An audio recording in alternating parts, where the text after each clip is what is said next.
السلام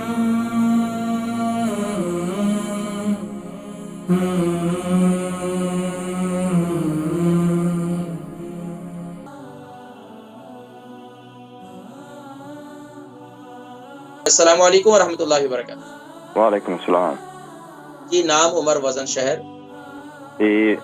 وسیم نا ہے، گلاسگو سے 53 ایئر اولڈ میری عمر ہے۔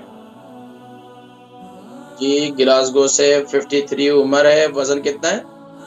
72 کے جی۔ 72 کے جی۔ جی وسیم بھائی فرمائیے سوال کیا ہے؟ جناب میں جون سے مجھے پیشاب کے بعد جلن ہوتی ہے۔ پیشاب کے بعد جلن ہوتی ہے، آخری قطرے میں محسوس ہوتا ہے کہ پیشاب میں جلن ہو رہی ہے؟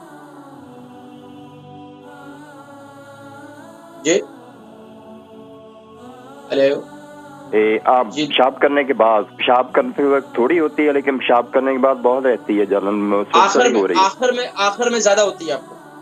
ہاں آخر میں اتنی نہ بس، ہاں تھوڑی سی ہوتی ہے زیادہ، لیکن بعد میں زیادہ ہوتی ہے۔ اچھا بعد میں زیادہ ہوتی ہے۔ شادی شدہ ہے؟ جی جی۔ گھر والے ادھر ہی ہیں، ساتھ میں ہی ہیں؟ میرے پاس ہی ہم اکٹھے رہتے ہیں۔ اچھا دوسرا یہ ہے کہ کوئی ٹیبلٹ وغیرہ، کوئی اس قسم کی کوئی دوائی وغیرہ تو نہیں استعمال کرتے؟ نہیں کوئی دوائی نہیں، لیکن ٹھیک ہے میں ذکر کرتا ہوں، آپ پروگرام دیکھیں انشاءاللہ، اللہ پاک آپ کو شفا عطا فرمائے۔ البرکہ ٹرسٹ کا منشور، آؤ غم سمیٹیں خوشیاں بانٹیں۔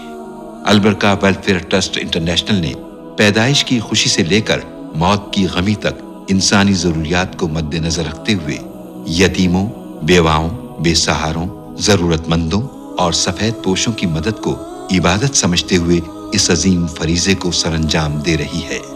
سندھ اور بلوچستان میں البرکہ ٹرسٹ آپ کی زکوٰۃ، عطیات اور صدقات کی بدولت انہیں تنہا نہیں چھوڑتا اور ان کی ضروریات کو پورا کرنے کی ہر ممکن کوشش کی جاتی ہے۔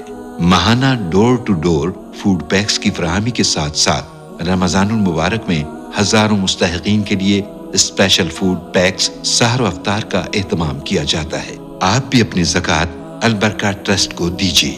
رابطہ کیجیے 0121 6677 399۔ وسیم صاحب ہیں گلاسگو سے، ان کی عمر 53 ہے، 72 کے جی ان کا وزن ہے۔ ان کو جو ہے پیشاب کے بعد آخر میں جلن ہوتی ہے زیادہ، تو بہترین علاج جو پیشاب میں، جن کو زیادہ جلن ہوتی ہے، پیشاب میں زیادہ جو ہے وہ تکلیف ہوتی ہے پیشاب کے بعد بھی، تو یہ بس اوقات مثانے میں گرمی کی وجہ سے ہوتی ہے، تو اس کا کیا ہے کہ آپ کچی لسی استعمال کریں۔ کچی لسی بہت بہترین مفید ہے، 3 حصہ پانی 1 حصہ دودھ، یہ پی لیا کریں سپ سپ کر کے اللہ کے حکم سے انشاءاللہ۔ اور دن میں کھوپرے کا پانی استعمال کر لیں، کھوپرے کا پانی، کوکونٹ واٹر یہ استعمال کر لیں۔ دن میں جو ہے صبح کے وقت میں ساگو دانہ بنا کر کھا لیں، اور سادی غذائیں اور زیادہ گرم غذاؤں سے ذرا پرہیز کریں، انشاءاللہ بالکل افاقہ ہو جائے گا آپ کو۔